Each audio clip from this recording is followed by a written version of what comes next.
Amen. Amen. Jireenyaan seexan nama danda'ama malee ifa ibsaan dhugaa miti. Yohaannis kun nama jireenyaan seexan dadhabeedha. Nama bartoota keessaa fi nama hundumaa keessaa nama jireenyaan seexana mo'ee jiraatedha. Agartanii hojii jireenya sagalee Waaqayyoo keessatti seexana mo'uu kan danda'amu jireenyaan. Karaakterii jireenyaa gaafa nuu galu jireenyaan gaafa jiraannu jireenyaan gaafa agarsiifnu seexana mo'uu dandeenya. Namoonni baay'een akkas jedhu seexanni dura koo beekaa, seexanni mul'ata koo beekaa, seexanni borii koo beekaa, seexanni lafan ga'uu beekaa jedhu. No, seexanni lafa borii keessa hin beeku, borii keessa hin beeku seexanni. Keessa kee kan beeku, borii kee kan beeku tokkoof tokko Yesuus Kiristoos ilma Waaqayyoo duwwaadha. Amen. Yes. Amen. Akkas jedhu namoonni seexanni borii koo waan beektuuf na qortii jedhu. Seexanni mul'ata koo waan beektuufi lafan borga'u waan beektuufi akkas na gooti. No, seexanni akkamitti jireenya kee beeka. Sagalee Waaqayyoo maal jedha? Yesuus Kiristoos sagalee Waaqayyoo kaleedhaaf ribuu hundumaa qoree beekaa jedha. Yesuus Kiristoos kaleedhaaf ribuu namaa jireenya namaa fuula duraa namaa beeka malee seexanni kan isheen si beektu yoo itti batteedha. Yes. Seexanni kan isheen hubattu yoo itti batteedha. Seexanni eenyummaa kee beekuu kan dandeessu yoo qaawwa keetti agarsiifte, yoo eenyummaa keetti agarsiifte, yoo namummaa keetti agarsiifte si beektu malee itti agarsiiftu taanaan Yesuus Kiristoos ala seexanni eenyummaa kee hin beektu. Yes. For example, dhagaa fudhadhaa. Macaafa seera uumamaa boqonnaa tokko boqonnaa macaafa seera uumamaa keessatti deebite yoo ilaaltanii Waaqayyo Abbaan Addaamiif Yohaaniin jannata keessa kaa'ee jedha miti. Jannata keessa isaan kaa'ee jedha. Jannata keessa gaafa isaan kaa'e immoo ifa malee dukkana hin beekan. Ifa malee dukkana hin beekan. Ifa malee dukkana hin beekan isaan. Hojii dukkanaa hojii ifa malee dukkana hin beekan. Sababiin isaa ija isaanii hafuuraatu banaadha malee iji foonii isaanii dukkanaadha. Ifa argu malee dukkana hin argan. Kanaaf maal goote attee iji isaanii dukkana malee dukkana hin beekan ifa beeku. Dukkana hin beekan ifa beeku. Harrayyuu biyya lafaarraa adda kan si godhu dukkana beekuu otoo hin taane ifa beekuu keeti. Ameen. Amen. Jireenya ifaa jiraachuu keetiin jireenya ifaa yoo qabaatte dukkana hin beektu. Amma Yesuus Kiristoos cubbuu beekaayi. Yesuus Kiristoos cubbuu beekaayi. Cubbuu hin beeku Yesuus jireenya beeka malee. Ameen. Amen. Jireenya beeka malee cubbuu hin beeku. Cubbuu keetti hin beeku Yesuus jireenya keetti nama beeka. Du'a keetti nama beeku jireenya keetti nama beeku. Amma Addaamiif Yohaaniin jannata keessa gaafa kaa'ee seexanni dhaqee maal jette? Yesuus Waaqayyo Abbaan kanatti nyaadhaa kanatti hin nyaatinaa jedhee abboommi isaanii kennee jedha. Kanatti nyaadhaa kanatti hin nyaatinaa jedhee abboommi itti kennee Yohaaniin gaafa laphee ishee argatte seexanni garaa ishee gaafa argatte dhattee maal ittiin jette? Akka yaadatte maal isiniin jedhee otuu beekti ta'e maal isiniin jedheen jette. Isinii galee? Maal isiniin jedhe maal isinitti beektu maal kanatti maal jechuudha hin beektu jechuudha hin beeku jechuudha. Eessarraa fuudhee dubbata malee isheerraa fuudhee isheetti deebisa. Isheerraa fuudhee isheetti taasisa. Isheerraa fuudhee ishee moo isheerraa fuudhee ishee bita. Harrayyuu eenyummaa kee gaafa seexanatti immoo seexanaaf karaa laatta malee eenyummaa kee seexana jalaa karaa kee qubatteenaan seexanni borii kee hin beeku eenyummaa kee hin beeku inni kaleef ribuu beeku garuu Yesuus beeka. Amen. Amen. Amen. Waaqayyoo sirriitti ta'uun Waaqayyootti nuuf haa galu. Maal isiniin jedhee gaafatteennaan yoo kanatti nyaattan isheetti hime moo seexana beeka? Eenyutu beeka? Seexana. Kan Waaqayyo isheedhaan jedhe immoo isheetu beeka. Waaqayyo waan nama dhibuu jalqabumayyuu Addaamiin haasofsiise malee Yohaaniin haasofsiise. Isinii galee?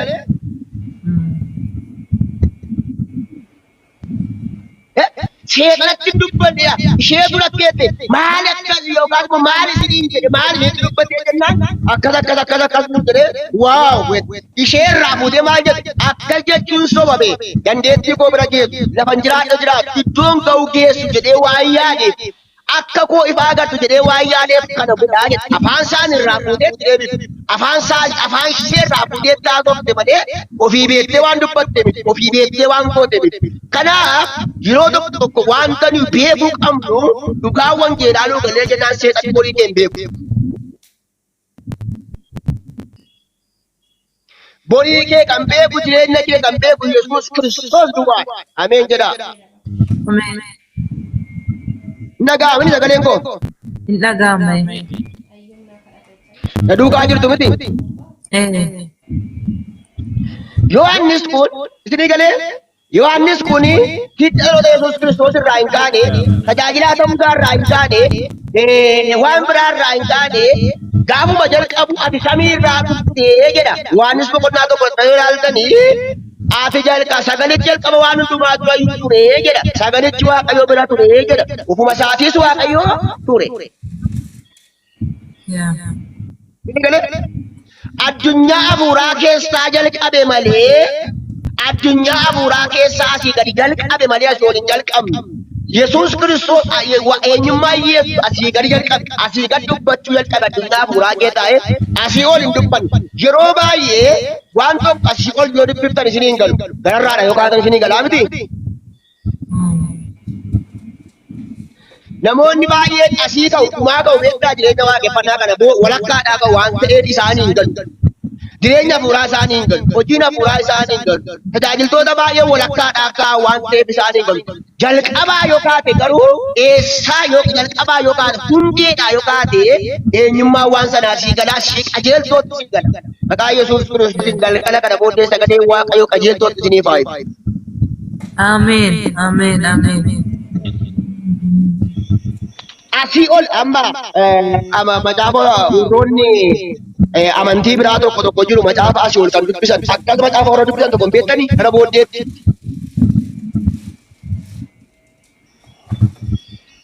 Gara booddeetti namoonni macaafa dubbisan tokko jiru jarreen tokko warri mataan isaanii akkasii suni asii ol dubbisu malee asii gadi dubbisan.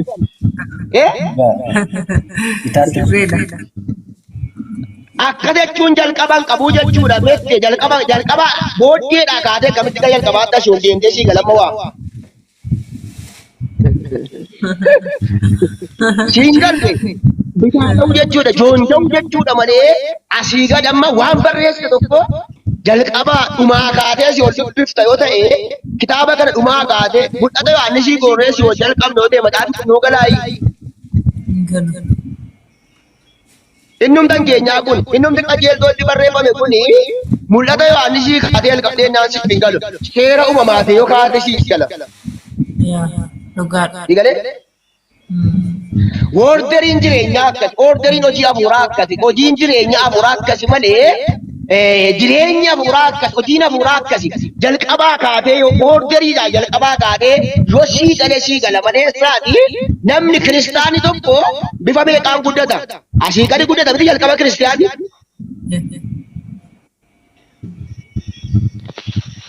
Ilaa asii gadi guddata, asii ol guddata, jalqaba guddata. Hundeen isaa eessa keessa jira? Asii gadi macaafa qulqulluu keessa jiraachuu, macaafa qulqulluu kee dhaabachuu barbaada jireenya kiristaanummaa. Sini galee? Kanaaf baay'een keenya amma hundeen keenya macaafa qulqulluu keessa jira, Kiristoos keessa jira jennee yoo yaadne Kiristoos keessa jiru wangeela keessaati Maarqos natti fakkaata, Maarqos boqonnaa 8 wayii natti fakkaata.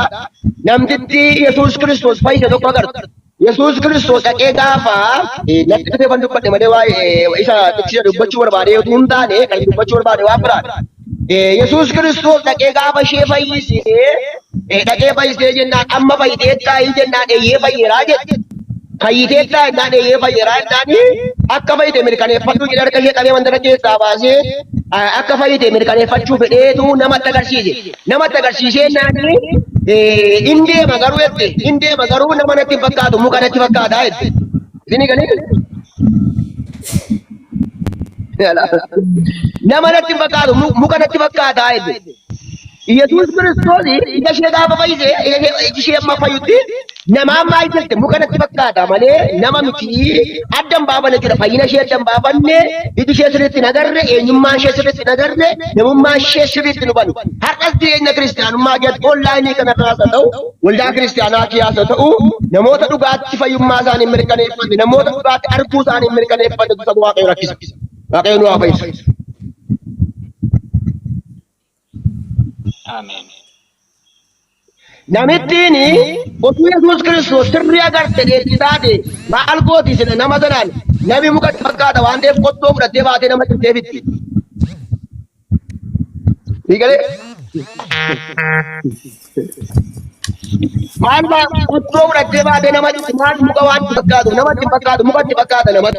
Har'alli eeggannaanii kan hin jirreef namni waldaa keessatti rakkina kan kaasummaa inni beektu kan dhalataan miidhamuuf kan nama amantoonni miidhamaniif kan tajaajiltootaan bu'an kan waldaan kiristaanaa miidhamtu baay'ee inni beektu namoota baay'eedhaaf isaan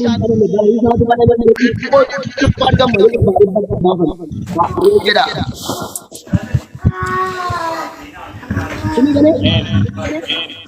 Sirriitti fayyuu isaanii kanaaf amma waa'ee haamisi kan jedhu waamni kun sagalee Waaqayyoo qabumaa kaasee haasa. Yohaannis yoo agartan wangeela hundumaa keessaa adda kan isa godhu wangeela Yohaannis kana wangeela hundumaa keessaa adda kan isa godhu fakkeenyota warra kaanitti hin fayyadamne Yohaannis. Wangeela Maatiyootitti hin fayyadamne, Luqaasitti hin fayyadamne, Maarqositti hin fayyadamne fakkeessota inni yookaas immoo macaafa qulqulluu keessaa fudhate xiyyeeffannaa isaa inni guddaan yesus Kiristoos ilmi Waaqayyoo fayyisaa ta'uusaa waaqarraa dhufuusaatti waan xiyyeeffateefi jalqabumaa kaasee dinqii yesus godhe naasofne dinqii yesus hojjete naasofne ati ilma Waaqayyooti waaqarraa dhuftee jedhe. Ameen jedha. Amen. Maraakiliin isa dinqiin isa ati ilma Waaqayyooti jedhee dinqii isa ta'e yesus Kiristoosii naase. Macaafa kana yoo ilaaltan wangeela Yohaannis kana yoo ilaaltanii waa lamarratti xiyyeeffata wangeelli Yohaannis waa lamarratti xiyyeeffata. Inni guddaan samaa inni jettanii yoo yaaddanii yesus Kiristoos fayyisaa ta'uusaa yesus Kiristoos fayyisaa ta'uusaa karaa jireenyaa ta'uusaa lammaffaa immoo namni yesus Kiristoositti amane jireenya bara baraa qaba. Allaqe. Amen. Yes. yesus Kiristoos fayyisaa ta'ee waaqarraa dhufuusaa yesus Kiristoos fayyisaa ta'ee waaqarraa dhufuusaa. By the way macaafonni qabuu moofaa'ii waa yesus Kiristoos raajani. Nuti garuu waa'ee ganaa waan isa raajame keessa jiraanna.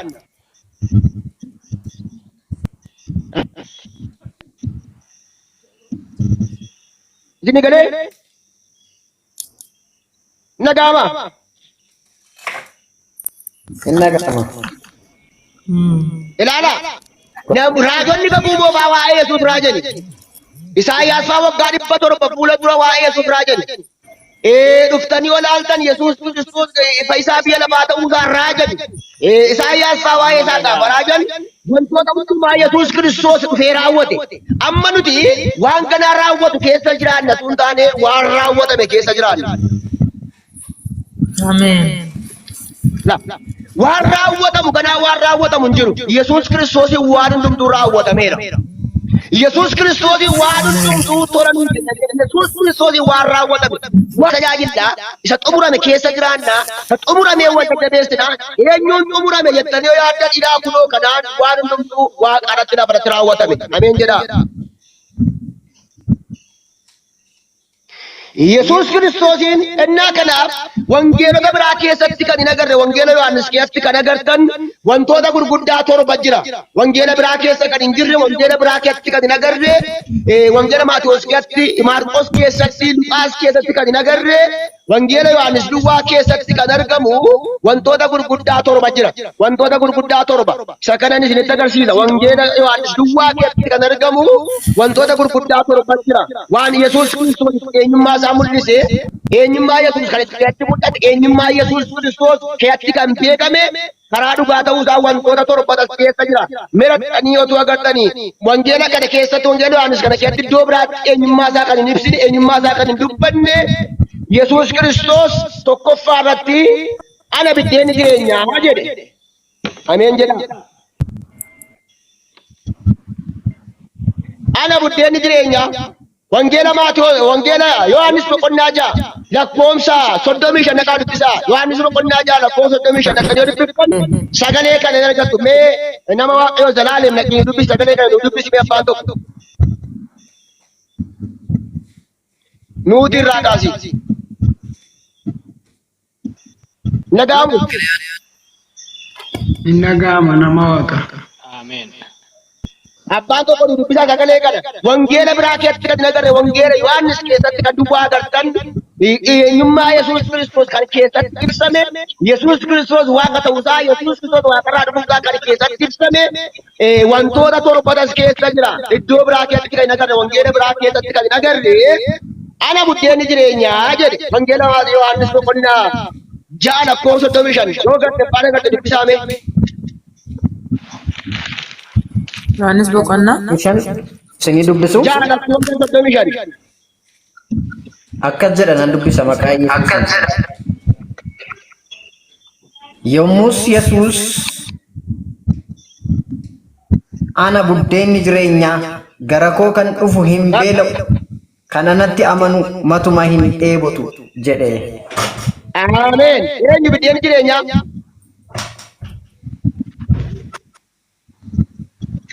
Yesuus Kiristoos eenyummaa isaa keessatti ana buddeenni jireenyaa jedheetu namni anatti dhugu maaliin ta'u hin dheebotu, namni anatti dhugu maaliin ta'u hin beela'u.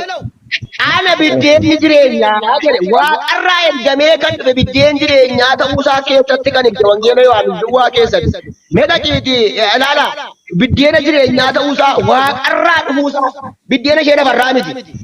Nurandoo gar waa'ee buddeena lafarraa hin jannaqaminaa, waa'ee buddeena lafarraa hin dhiphatinaa, hojjettee nyaatta, qansiraa hojjettee nyaatta, qansiraa hojjettee jiraatta, waa'ee buddeena lafarraa hin rakkatin, waa'ee buddeena lafarraa hin dhiphatin. Garuu inni guddaan inni nuuf kenname Yesuus Kiristoos buddeen jireenyaati. Ameen. Ameen. Ameen. Yeroo baay'ee Yesuus Kiristoos buddeena nyaatanii waan quufanii isa barbaadaa turan. Gaafa booddee deebisanii ilaaltan baay'een isaanii namoonni waa sadiif gooftaa duukaa deemu. Warri kaan mootii godhachuudhaaf duukaa deemu. Warri kaan buddeen nyaachuudhaaf duukaa deemu. Warri kaan immoo hojii dhiisanii isuma duukaa deemnee nyaannaa jedhu. Warri kaan hojii hojjechuun nun barbaachisuma duukaa deemnee dinqiif maraakilii Yesuus godhu laallee isarraa nyaannaa isarraa dhugnaa jedhu. Warri kaan immoo Yesuus jireenyaa jedhu. Warri kaan immoo ati mootii nuu taata, mootii biraa nun barbaachisu, nama biraa nun barbaachisiinoo biratti moosifnaa jedhanii gooftaa duukaa deemanii maaliif yeroo Yesuus Kiristoos buddeena 5 nama 5,000 nyaachise waan arganiif mootii akkasuma Waaqayyo maraakilii akkasii godheen nyaachise jedhanii waa yaadu. No, maraakilii godhamee waan nyaattu tokko iyyuu hin qabdu. Hojjettee nyaatta garuu mootummaa Waaqayyoo sii kennameera. Ameen jedhu. Ameen. Namoonni baay'een maraakilii otuu naa ta'ee birrii miliyoonii naa galee jedhu. Maraakilii otuu naa ta'ee akkas godhadhee jedhu. Maraakilii otuu naa ta'ee makiinaa bitadhee jedhu. No, maraakilii ta'ee wanti siif dhabu yoo jiru simatu maraakiliidha. Jireenyuma keetu maraakiliidha. Hojjettee jiraatta waan ati hojjette Waaqayyo siif eebbisa. Ameen jedha. Ameen. Ameen. Maraakiliin si caalu hin jiru baay'ee. Ameen. Jiraachuun kee maraakiliidha. Waan akkasiitti hin jannaqaminaa. Namoonni baay'een yeroo baay'ee buukii baatanii yeroo baay'ee maraakilii hojjetee Waaqayyo birriin irraa gashaa. Akkannaa kun mana namaa bira gaafa gaan, fooqii bira gaafa gaan, makiinaa bira gaafa gaan. Haalleluuyaa makiinaan kun kan koo ta'aa jiru. Bakka haalleluuyaa makiinaan kun manni kun kan koo ta'a. No, siin ta'u. Maal isa immoo hin uume Waaqayyo isa soon uume. Ameen. Ameen. Tasayyuu siin ta'u. Yoominaa waan akkasiitti hin jannaqaminaa. Waan akkasiitti hin badinaa. Waaw, bakka maraakiliidhaan akkasitti godha. Maraakiliidhaan manta naa kenna, makiinaa naa kenna. Qomoo akkasii yeroo tokko bakka namoota akkasii hin ari'amu hin bahu waan ta'eef asii bahu waan ta'eef mana qabannaa akkas qabannaa jedhu. No, Yesuus Kiristoos nama hundumaaf dhiiga isaa dhangalaase. Nama hundumaa fayyisuudhaaf jiraata. Hojjedhu Waaqayyo hojii kee eebbisa. Hojjedhu harka kee eebbisa. Maraakiliidhaan akkasuma yaadannoo akkas godhanii yaadinaa. Inni guddaan Yesuus Kiristoos jireenya maalii? Jireenya bara baraa bideen jireenyaa ta'ee Waaqarraa dhufeera. Ameen. Ameen. Nyaattanii kan hin dheebonne, nyaattanii kan hin dheebonne, nyaattanii kan hin banne, nyaatanii kan jiraattan biddeen tokko Yesuus Kiristoos mataa isaati. Biddeen dhugaadha. Ameen. Ameen. Ilaala akkas jedhani gaaf tokko maraakilii arganii biddeen nyaatanii waan bareeda suutuukaa deemanii dhaqanii yotuunni gama ceenaa dhee gaafan fudhatee qeedha dhaqanii dhaqanii akkuma kaleessaa dinqii godhannaani Yesuus akka jedhe galagalee ilaalee akka jedhe isaan biddeen barbaaduu isaan ilaalee isaan biddeen eegaa jiru biddeen barbaadaa jiru galagalee ilaalee maal jedhe isin biddeen nyaattanii waan quuftaniif na barbaaddu jedhe. Isin biddeen nyaattanii waan quuftaniif ana barbaaddu jedhe. Har'a garuu anumaan nyaadhaa. Ameen jedha. Ameen. Ilaala.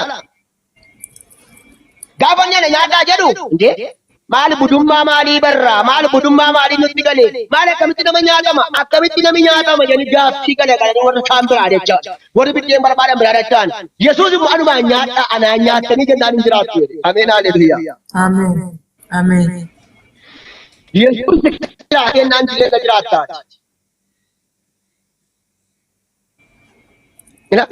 Maal jedhe Yesuus dhaqaa biddeen nyaadhaan jenne anaa nyaadhaa jedhe. Yes. Biddeen jireenya ana waaqarraa ergamee kan nuti anaa jedhe. Yeroo baay'ee Yesuus Kiristoos of keessatti qabaannee of keessatti baannee biddeen jireenyaa isa of keessatti baannee yoo biraa barbaaduuf hin dhabee.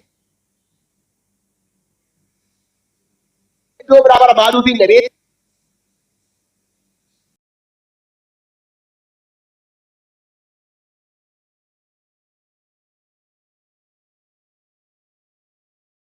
መውደድ ወዶኛል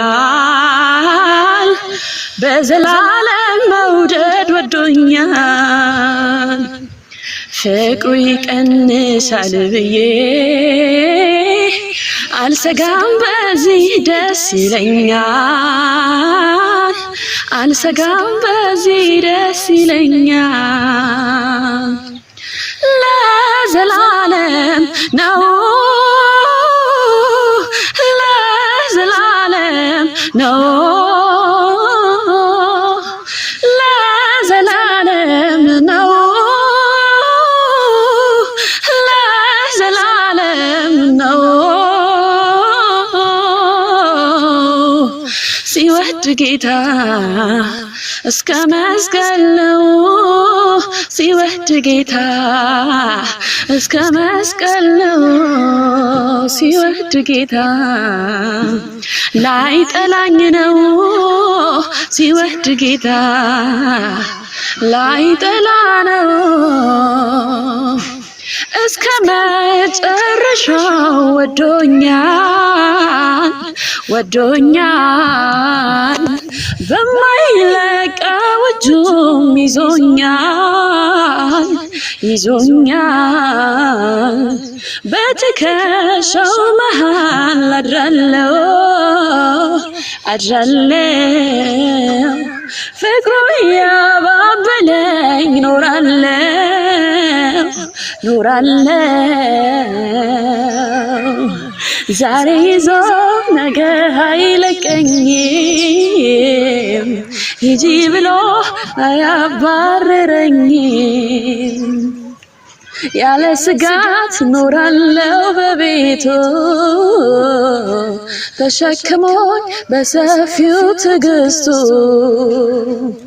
ዛሬ ይዞ ነገ አይለቀኝም ሂጂ ብሎ አያባርረኝም ተሸክሞኝ ኖራለሁ በቤቱ በስጋ ዘላለም በቤቱ ለዘላለም ነው ለዘላለም ነው ለዘላለም ነው ለዘላለም ነው ሲወድ ጌታ እስከ መስቀል ነው ሲወደኝ ጌታ ላይ ጠላ ነው ፍቅር ነክቶኛል ምን አረጋለሁ እጄን ዘርግቼ አመልክሃለሁ እጄን ዘርግቼ አመልክሃለሁ